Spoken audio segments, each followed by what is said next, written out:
que satisfação enorme estarmos em sintonia e, na verdade, estamos em sintonia agora para avançarmos com conteúdo trimestral.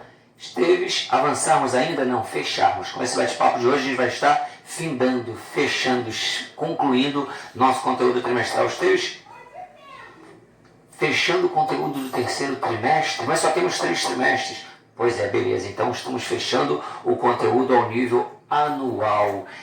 O ano pandêmico está chegando ao fim, ou seja, expectativas, estamos dando um passo importante, transição para o ano que vem, e ano que vem na certeza de que tudo vai ser diferente, um diferente ainda melhor. Show de bola, caminhamos, mas de maneira pessoal, olho no olho, tendo um contato mais próximo é ainda melhor. Beleza? Bate-papo da aula de hoje, vamos falar sobre população.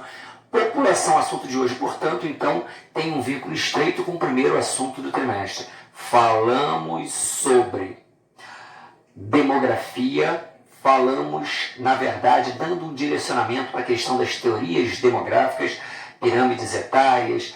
Esse foi o teor do nosso primeiro bate-papo no que diz respeito ao terceiro trimestre. Então, o assunto de hoje, população, mas nos remetendo a concepções bem distintas, nos remetendo a concepção dos elementos de referência, elementos essenciais, elementos de suporte.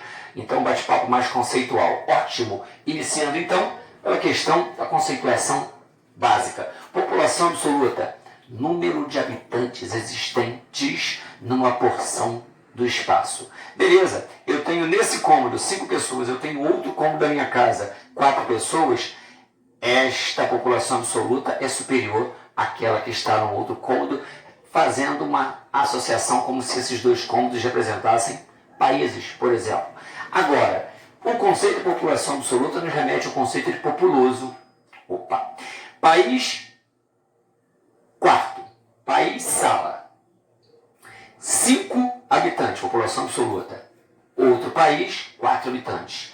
Beleza, então o país que tem o maior número de habitantes, o país que tem a maior população absoluta é o país mais populoso. Então, população absoluta me remete ao conceito de populoso. Não exige cálculo. Maravilha. País 1, país 2, 5 habitantes. 4, quem tem maior população absoluta é mais populoso. O conceito de populoso está diretamente atrelado, portanto, ao conceito de população absoluta. E vice-versa. Maravilha. População relativa. Esse já é um pouquinho mais meticuloso. Por quê? Eu preciso levar em consideração algumas variáveis. Número de habitantes dividido por área ocupada, extensão territorial. Então, beleza. Eu tenho um número X de habitantes, eu vou criar uma correlação com a área que eles estão ocupando.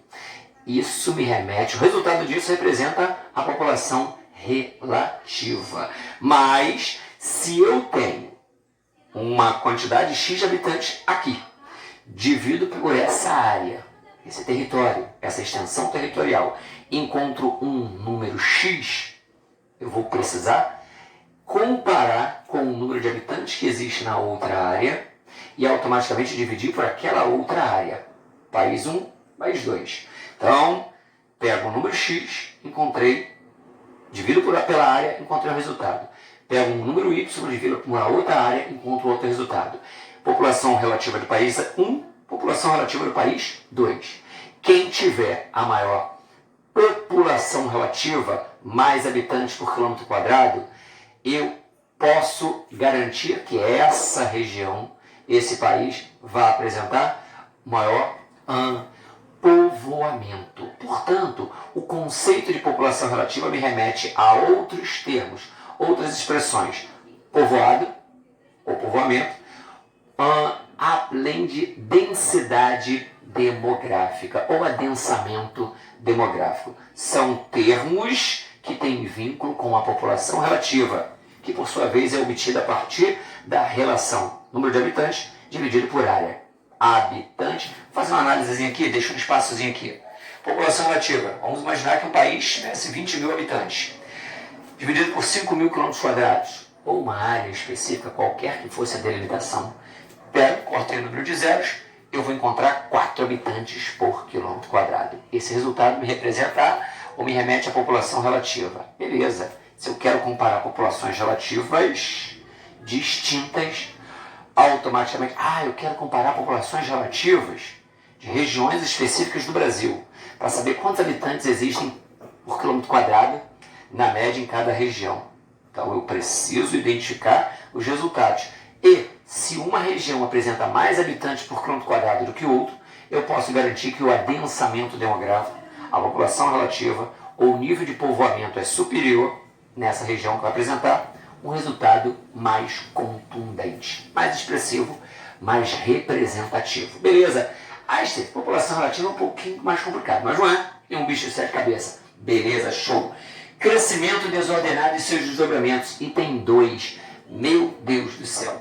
População é uma coisa maravilhosa, mas ela precisa ser monitorada, ela precisa ser acompanhada. Os passos devem ser cerceados, orientados, estruturados pelos órgãos públicos. Nem sempre é assim. Mas a gente percebe que algumas porções do globo, alguns países, algumas regiões apresentam os chamados formigueiros humanos. É muita gente nascendo em decorrência de taxas de fecundidade bem consistentes. Existem áreas da parte central, centro-sul da África, que estão aí com a taxa de fecundidade na faixa de 4, alguma coisa. Existem áreas que estão com taxas de fecundidade na faixa de 1,9, 2,1% por mil. Então, na verdade, por mil, vocês sabem por que eu já comentei com mil, aulinha anterior. Então, se a gente para analisar, quando eu percebo que as taxas de fecundidade, número de filhos por mulher, no período em que ela é percebida ou concebida como apta a dar à luz. Beleza? Por convenção, entre 15 e 49 anos. Show de bola. Beleza. Ótimo. Se a gente para analisar, quando essas taxas elas são absurdamente elevadas, eu crio problemas.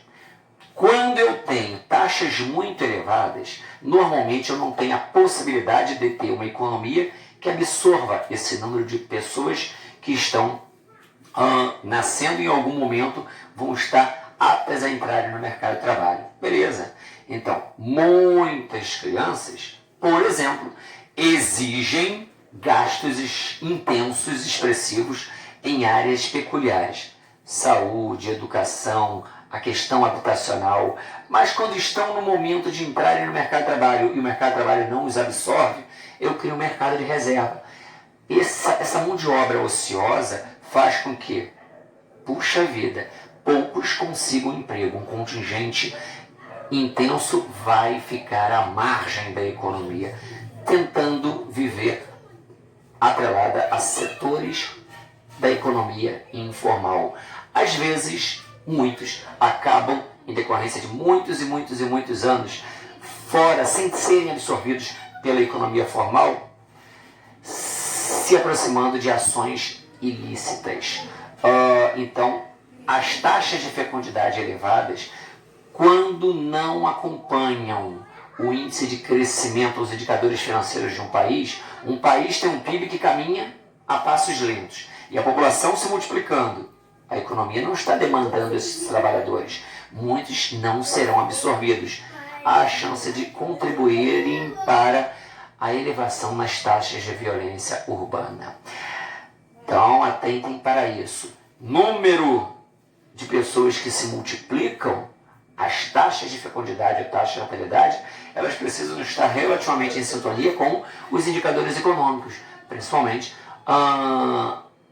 o crescimento do PIB de uma nação. Por quê? Se uma nação não incrementa esse PIB, não cria mais postos de trabalho. E como essa economia vai absorver esse contingente? Então, se a gente para analisar, os dois indicadores precisam estar relativamente em sintonia. E nós percebemos vastas porções da Ásia, bem como da África, com indicadores intensos e contribuindo para o que alguns teóricos intitulam de formigueiros humanos. Em contrapartida, outras áreas não estão apresentando taxas consistentes, capazes de, um contingente específico de trabalhadores se aposentou, outro outros deveriam ter nascido há 20 anos para que hoje estivessem nessa faixa de 20, entrando no mercado de trabalho. Eles não nasceram. De onde eu vou trazer, de onde eu vou tirar, onde eu vou conseguir fazer a renovação da PEA, população economicamente ativa? Eu não consigo. Então eu tenho que importar mão de obra oriunda de outras porções do globo. Às vezes isso é bom, nem sempre. Por quê? Porque eu perco a minha pureza étnica, minha identidade racial.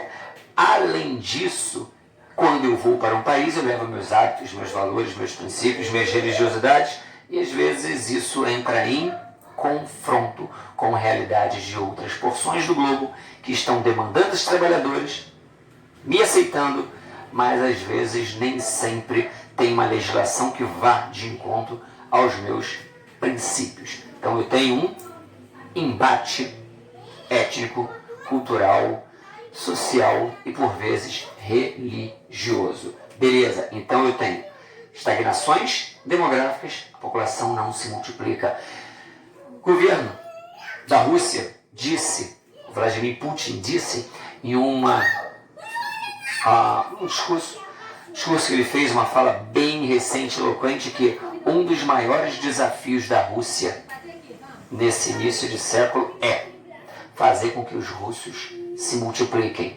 Isso acontecendo, eles vão equacionar grandes problemas de cunho social e econômico. Lá ainda existe um agravante. Os fluxos migratórios não estão acontecendo. Entre outros aspectos, porque aqueles que poderiam exercer vendendo sua força de trabalho a economia, a indústria, aos diferentes segmentos produtivos que demandam esses trabalhadores, esses não conseguem dominar o idioma. Isso faz com que, ali eu não domino. Um outro ponto do globo, eu teria uma maior capacidade de penetrar, envolver, me aproximar da realidade socioeconômica e aprender a curto, médio, longo prazo o idioma. E o idioma russo não é um idioma que tem seduzido com grande facilidade. Beleza. Então, a Rússia se coloca no segundo episódio, na segunda vertente, a da estagnação. Cresceu muito, é um problema. Cresceu pouco, também é o mesmo problema. Então, vamos avançando. E vamos nos deparar com a questão dos bônus demográficos. Uma expressão que vale a pena a gente acompanhar aqui. Encontra-se associado a um aspecto da transição demográfica. Todas aquelas fases que caracterizam alternâncias nos índices de natalidade e mortalidade. E pela análise das fases, a gente consegue identificar qual é o nível de desenvolvimento socioeconômico de uma nação. Encontra-se associado a um aspecto da transição demográfica, onde se evidencia um consistente contingente demográfico, ou seja, populacional, passivo de ser incorporada à PEA, população economicamente ativa, intensificando a capacidade produtiva nacional. Em suma, é dizer o que, Esteves? Um país está vivenciando o seu bônus demográfico quando ele tem um plantel, um conjunto de trabalhadores numa determinada faixa etária que normalmente permitiria uma inserção dessa força de trabalho à população economicamente ativa. Muitos trabalhadores numa faixa etária passível de exercerem atividades remuneradas. Mas, maravilhoso, quando o país criou mecanismos de absorção. O Brasil passou há pouco tempo por essa situação de transição, na sua transição demográfica, para essa fase em que se enquadrava na condição também de bônus demográfico. Tinha um volume muito consistente de mão de obra, de trabalhadores, até com a qualificação média. Quando olharam para o cenário econômico, agora eu vou me inserir. E me inserindo, eu também vou contribuir para intensificar, impulsionar, alavancar a economia. Por quê? Porque eu vou estar direcionando uma maior quantidade de tributos para o governo. E fui incorporado à PEA, passo a ter salário, passando a ter salário, adquiro produtos e impulsiono a produção desses gêneros produtivos. Beleza? Qual foi o grande problema? O Brasil não cresceu. O Brasil não criou mecanismos que pudessem absorver esse contingente ocioso. E agora, as consequências? Muitos foram buscar melhores condições de vida, a capacidade de serem absorvidos, venderem conhecimento em outras partes do globo, e outros estão aqui. Lembra aquela questão de quando você cresce e eventualmente a economia não? Você às vezes intensifica a mão de obra no mercado de reserva. O mercado ocioso, por vezes, pode contribuir para intensificar indicadores negativos, violência. E essa tem se intensificado no Brasil. Nada acontece ao acaso, tudo é fruto de um planejamento. Quando ele não acontece, pagamos a conta. E, lamentavelmente, a conta está vindo. Vamos lá. Método de controle demográfico. Algumas porções do globo têm notadamente identificado que as intervenções precisam ocorrer. E alguns governantes têm literalmente se envolvido com ações que às vezes suscitam até mesmo questionamentos por conta de entidades internacionais. Governantes estão criando mecanismos para tentar fazer com que eu consiga cercear, diminuir, atenuar a capacidade das pessoas se multiplicarem, as taxas de fecundidade, e alguns métodos que podem ser usados, que entram nessa concepção de controle demográfico. Eu coloquei ali os métodos contraceptivos, a questão da distribuição de pílulas, a questão da vasectomia de forma gratuita em algumas áreas específicas do globo, a própria ligadura de trompas, uma universalização desse procedimento. Então são métodos de esterilização que automaticamente tentam fazer com que as pessoas não se multipliquem a passos largos, além de campanhas educativas. Algumas áreas do globo, a China, por exemplo, você só pode ter um filho se for no perímetro urbano.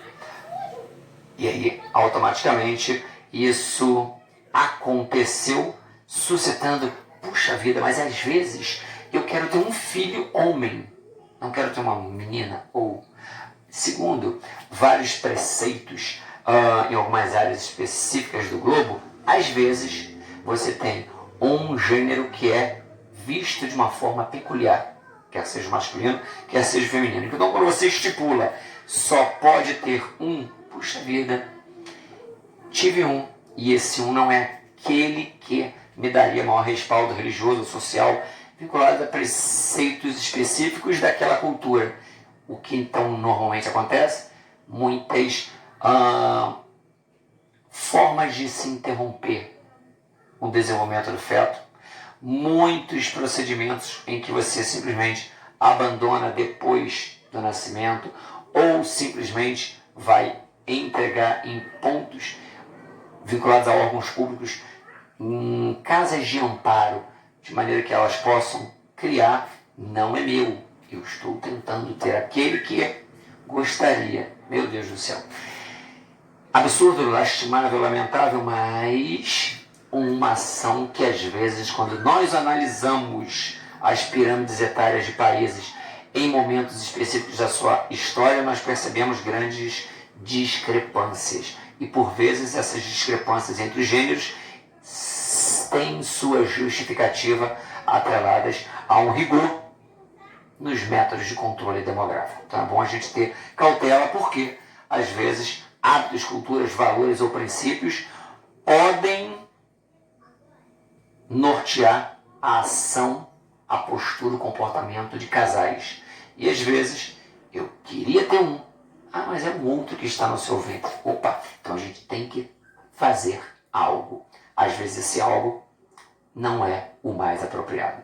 Então, até mesmo a questão dos manejos precisa ser feita de forma meticulosa, cautelosa, planejada e orientando, para que as consequências sejam passíveis de contribuir para uma sociedade mais justa, mais igualitária, onde o conceito de felicidade e de respeito à vida sejam preservados. Beleza? Gente, a gente vai parando por aqui e atividades surgirão no intuito de nos aprofundarmos nesses pontos que contemplamos hoje. Lembrando que esses pontos em muito. Essa aula facilmente poderia ser dada como uma aula atrelada à anterior, mas ficaria uma aula muito elástica.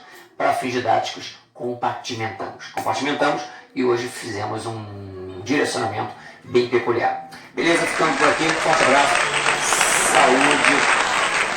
saúde, paz e jingle bell para todo mundo. Até mais. Tchau. Até mais.